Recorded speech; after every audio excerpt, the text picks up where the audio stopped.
Ah,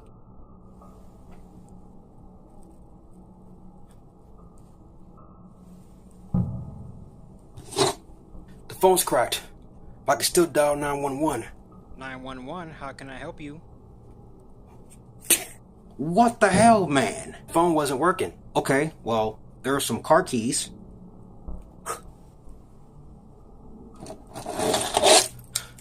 Car keys. You have the car keys. The car's outside. Full of gas. Full tank. You can escape. What the hell, man? There's a gun. All you gotta do is shoot us in the head, and we're dead, and you can escape. Seriously? Are you seriously? Do you really want to die easily? You know what? I quit. This fucking sucks, man.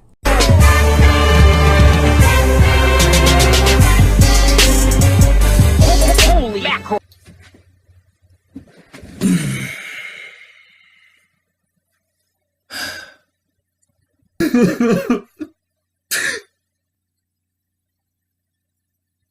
Strangers Pray at Night is based off of true events and is based off the Charles Manson murders, where his accomplices murdered the famous actress at the time, Natalie Wood. And this story is based off of that event, I guess. And this movie is all about a family that's getting ready to get rid of their daughter and send her off to boarding school. But before they do that, they wanted to have family time. So their idea of having family time is to go to a dark area in a trailer park with lots of mist and spend time with one another. 3 people with masks decides to hunt them. So now the family must survive for the night. Clearly, everything in this movie is just downright ridiculous and downright stupid. At everything leading up to the aesthetics of the film, leading up to how it was directed, leading up to the performances, leading up to the decision that the characters makes in the writing, to makeup work, everything. Everything in this movie deserves to be trashed. Everything. Including the person who wrote the script and decided to give it to Haley Manson, and she posted on her Instagram saying that, oh, I got a script for this movie. The director in this film was pretty much all at fault. He tried to emulate John Carpenter's style. He tried to integrate it into this movie as his own. And he didn't really add his own style to the director. I mean, this pretty much was like a John Carpenter film in a way, but with bad characters and a lot of cliche moments. You're not really rooting for the characters. The characters are just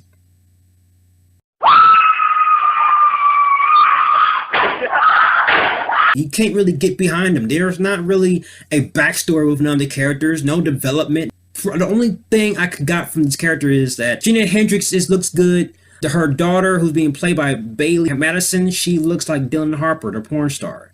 And after watching this movie, I just felt like watching a lot of porn videos with Dylan Harper in it, which I did. And every time there was like a killing, or every time there's like a moment where people in the mask getting ready to kill one of the members of the family, they had to play this 80s music to make it go retro or something. And I'm just sitting there like, okay, so are you trying to make this movie take place in the 1980s? Because clearly this is modern day.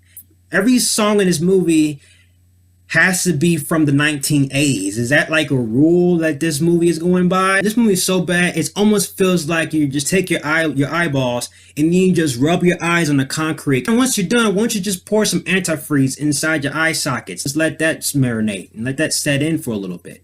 The characters themselves are having opportunities of a lifetime to escape. You have the phone. You have 911. You're talking to the operator. The operator is clearly talking to you. All you gotta do is speak louder and say, hey, there's a guy with a knife, come in here, help me. And the cops will be there or be on the way.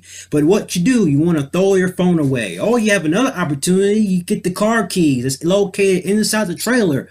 All you gotta do is sitting right there. You was able to find the keys to get in one of the doors, but why you couldn't use the key to get inside the car and take you and your family and get out the place? But no, you don't want to take the key at all and escape. You just want to stay and be killed, okay? Oh, did I mention you got a gun with 5 bullets? You could use that gun to shoot them guys, but no, you don't want to do it. You just want to put it down and just run without the gun. And then you want to use a golf club as your replacement weapon. Did I mention that the daughter had a shotgun in this movie? She shot one of the people 2 times in the face. That was a spoiler, I don't really care. But she decided to put the shotgun down when another person was attacking her with an axe. Do you see where I'm going with this? It's like the writers was like finding flaws within their own story. This is not making sense. We are finding ways for the character to escape, but this is like the first 20 minutes of the film. We need to prolong this film, so therefore we get at least an hour and 25 minutes of the film. I gotta give Strangers like bat nipples. I'm just gonna give it bat nips. Just when you're watching this video and you think of Strangers pray at night, you're going to be thinking about bat nips, bat nipples, bat nipples. I'm gonna keep saying it so therefore it can be embedded into your mind. Bat nipples, bat nipples, bat nipples, bat nipples. You haven't seen Strangers. Don't see Strangers. Don't save your money. Save your money and don't see it.